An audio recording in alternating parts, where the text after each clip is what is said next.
This is the Your Money Hour podcast. I am your host, Dakota, Grady. Welcome to the show, everybody.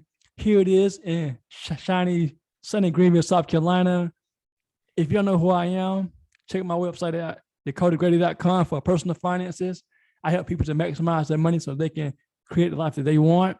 Oh, and if you are a nurse practitioner, entrepreneur, you have a business, you started your practice last year or sometime in the past, and you need someone to do your accounting for you, I'm your guy too. I do accounting, taxes, and advisory.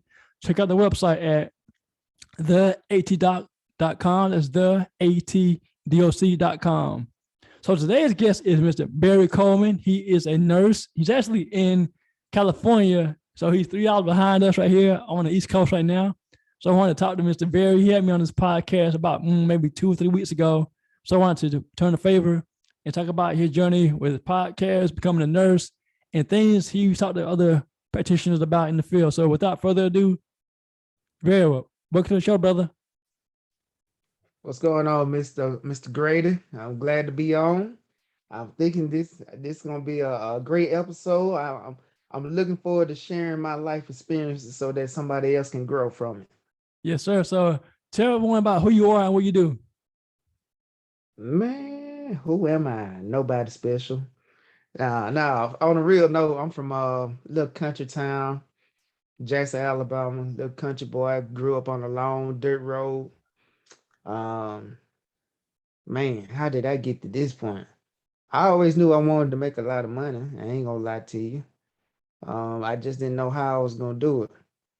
I started off playing basketball. That's my first love, doing that.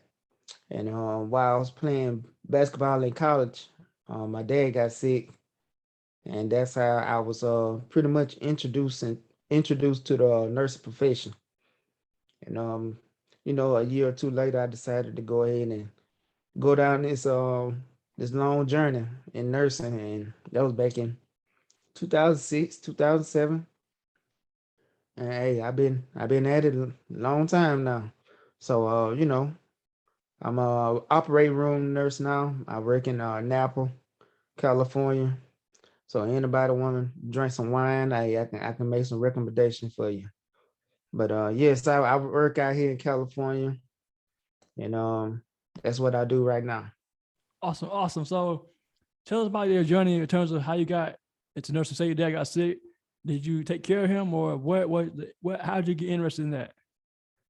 Well, truthfully, I was my dad he had blood clots in his lung and in his legs.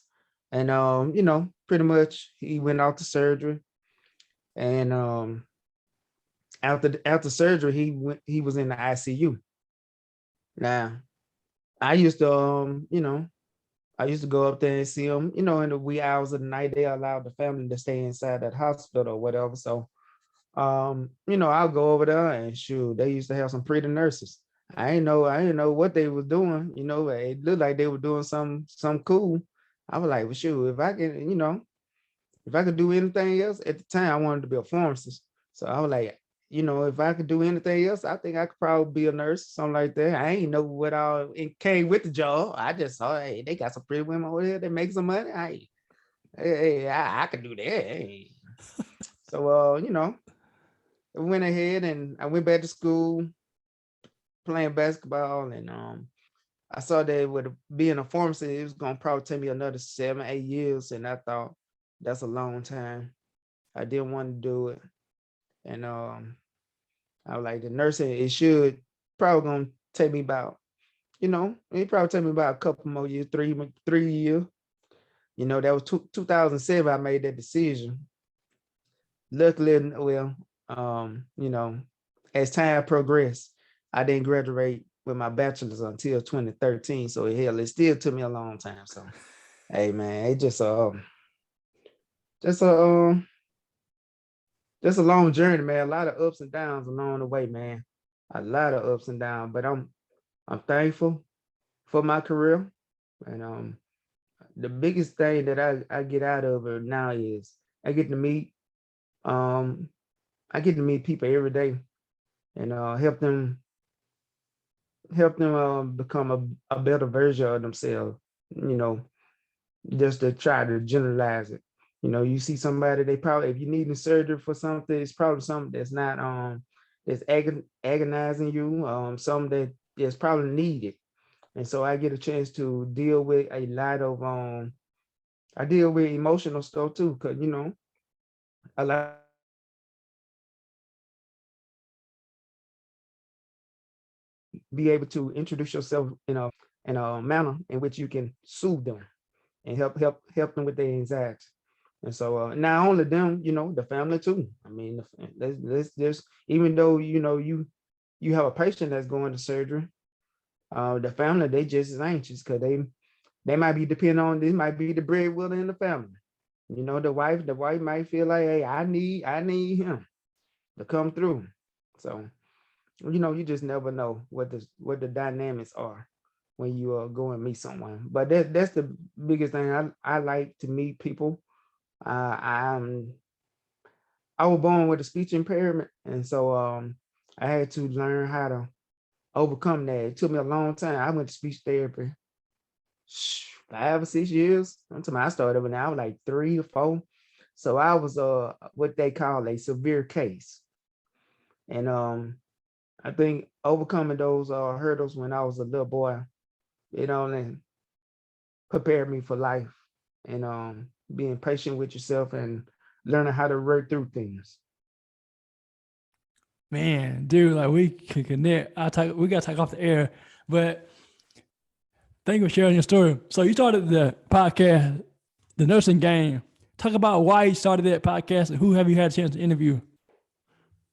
Man, yeah, I got a podcast. It's called Understanding the Nursing Game. Why did I start it? Well, actually, it was my friend and I, Shawana Obi, and we friends. We've been friends since 2017, and went. I moved out to California in 2019, pretty much 2018, 2019, and she moved to Las Vegas like 20 at the end of 2019. So we just kept in touch, and we were just talking on the phone. We were like, hey, we ought to start a podcast. All the stuff we be talking about, we just be on that laughing and cutting up. And I was like, yeah, we ought to start one. And I'm working 2 jobs at a time. I don't really have time to try to figure it out. But I did that, and we did that, and then eventually she hit me up one day. She was like, hey, when you gonna start on the podcast? I said, you know what? I'm gonna try to figure this out real quick. And I had a day or two off, and I settled down, slowed my mind down to where I got us a platform where we go and record, and hey, that's what we went with. And we just went on there, just started talking and stuff like that. So it's actually been fun. We get on there, we talk about different topics. Here of late, about the last half year, yeah, the last 6 months, I've been primarily just interviewing people and just asking them about their journey and stuff like that. So it's been a great thing, especially for the networking thing.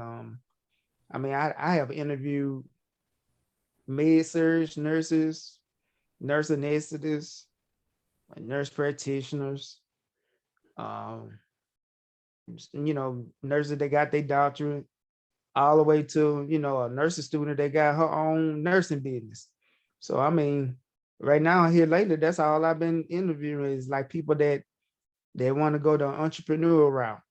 So because to me, that's a brand new role for the nurse, in comparison to the other settings. A lot of time you have a school guides you to be an employee and not an employer.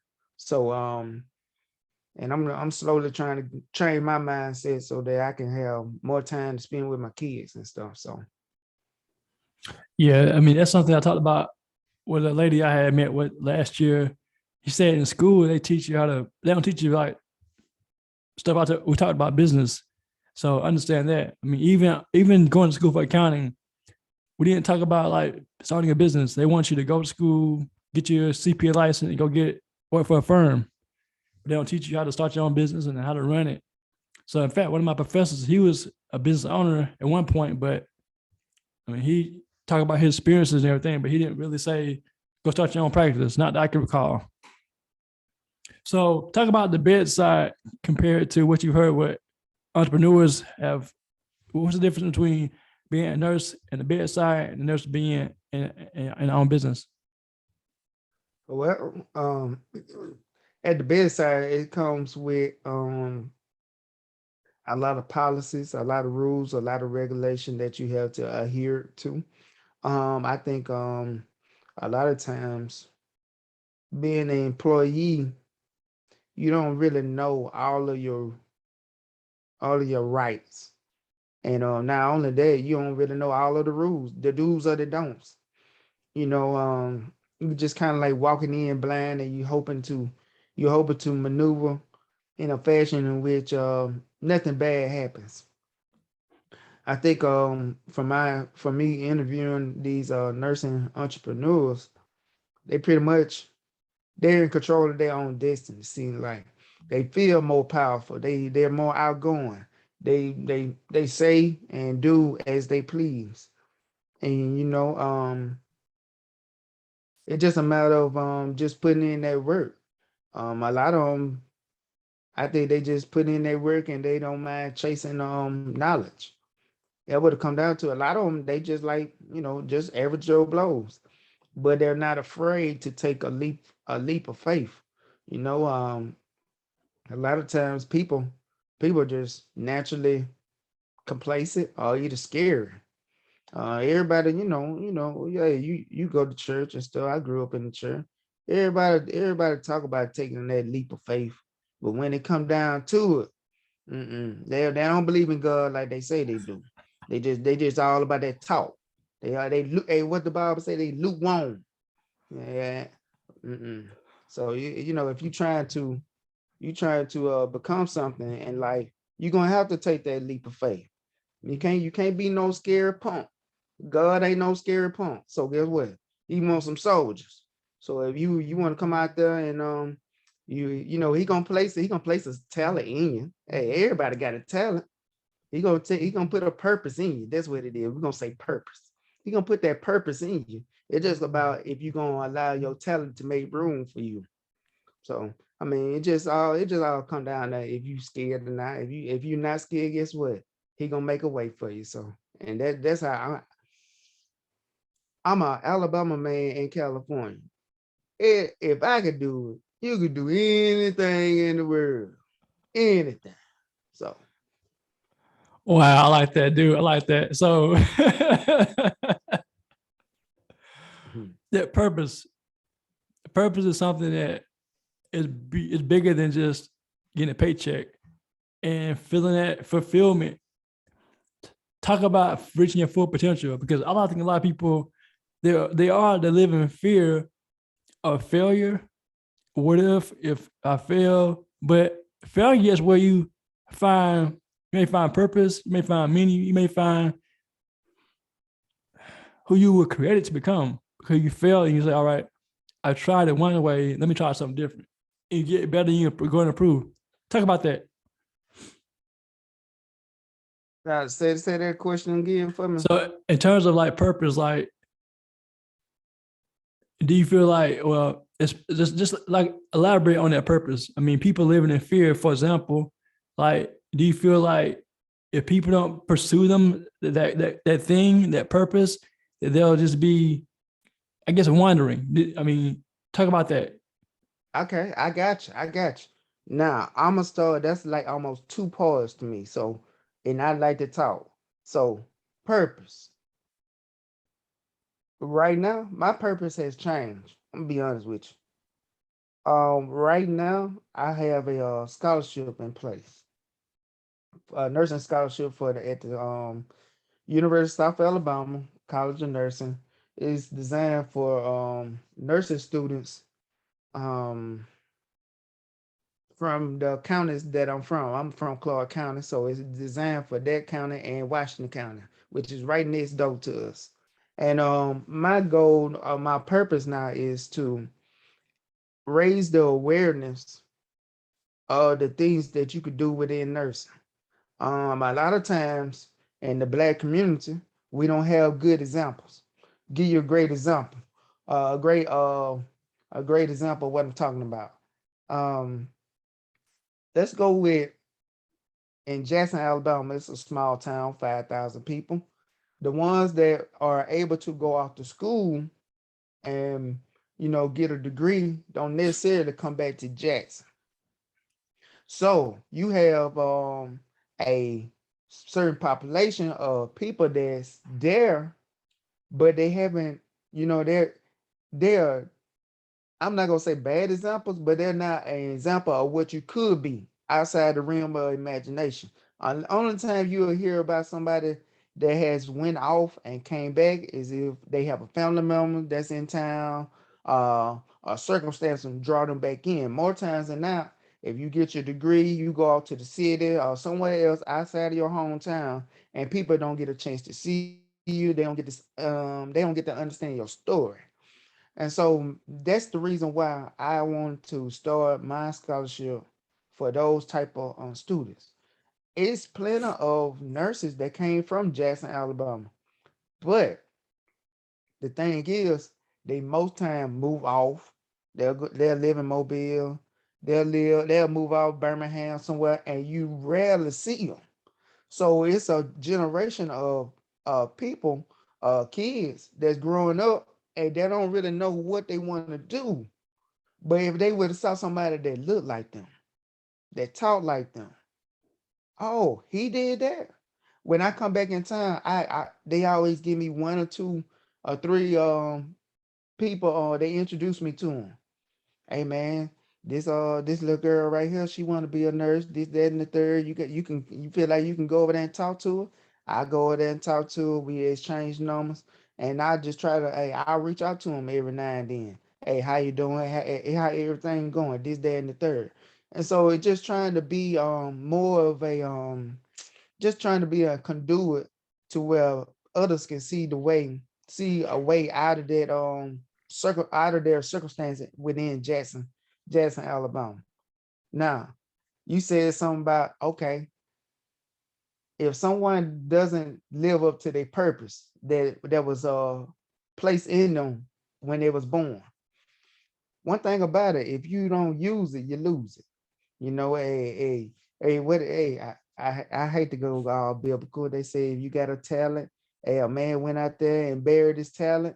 Hey, he had less talents, pretty much. I'm just paraphrasing. I ain't going all into and all into the scripture like that, but I'm just saying, for those that do have a talent, and you trying to figure it out, and then all of a sudden life happens, and you place it on the back burner. Hey, you are what they call you are drifting. You're drifting. You're not doing everything. That's every animal on this planet has a purpose, has something that they should be doing. And so when you're not living up to your purpose, God has a way of whooping you, and he'll humble you, and he'll make the circumstances so bad to where you doing the right thing don't sound so bad anymore.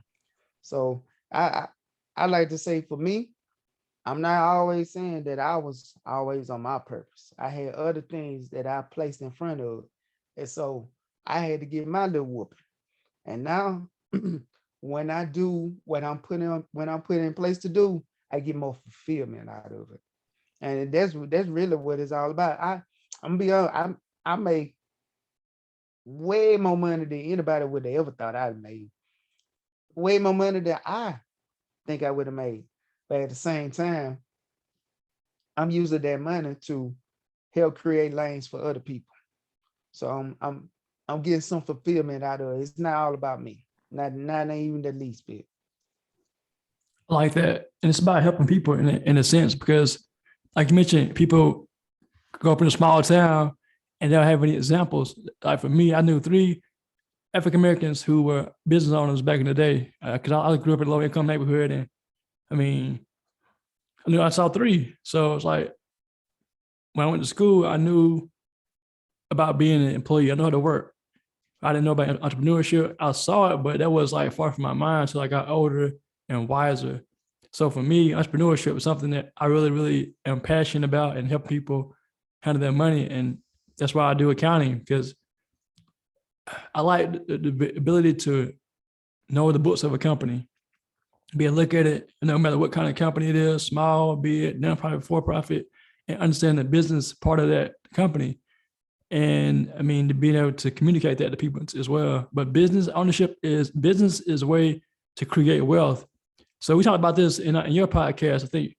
So because you interviewed me, but like in terms of income, like you mentioned streams, or I guess the money that you're making. How is that go? Like, what kind of legacy do you want to leave for your family? You mentioned your children. What kind of legacy do you want to leave for your children? Well, that's a great question. If it's that's a long answer. One, let's start there. Let's start with that. I do, for those that don't know, especially the Black community, you need to plan for death. That's almost certain. You need to plan for it. That's something that you need to have already established. For mines, I mean, they're gonna be well off, and whenever that time comes for me, they will be well off. Go and get you a estate planning lawyer. For those that haven't, get you a POA, a power of authority. Get you a living will, a trust. That's what I'm doing now. So everybody, that's tuning in, you should do that. Down there at my kids, they'll have a lot more resources than I did. I didn't really know a lot of people. Outside of Jackson, I don't think my parents really knew a lot of people, but due to the connections that I'm making now, especially at University of South Alabama, and not only there because in today's society, people move around. So I might can meet somebody at University of South Alabama, but 2 years later, they might be going on to University of South Carolina. So now I got somebody at University of South Carolina now. So people. I have had some people say, why you do it at University of South Alabama? What if your kids don't want to go to school there? I say, hold up.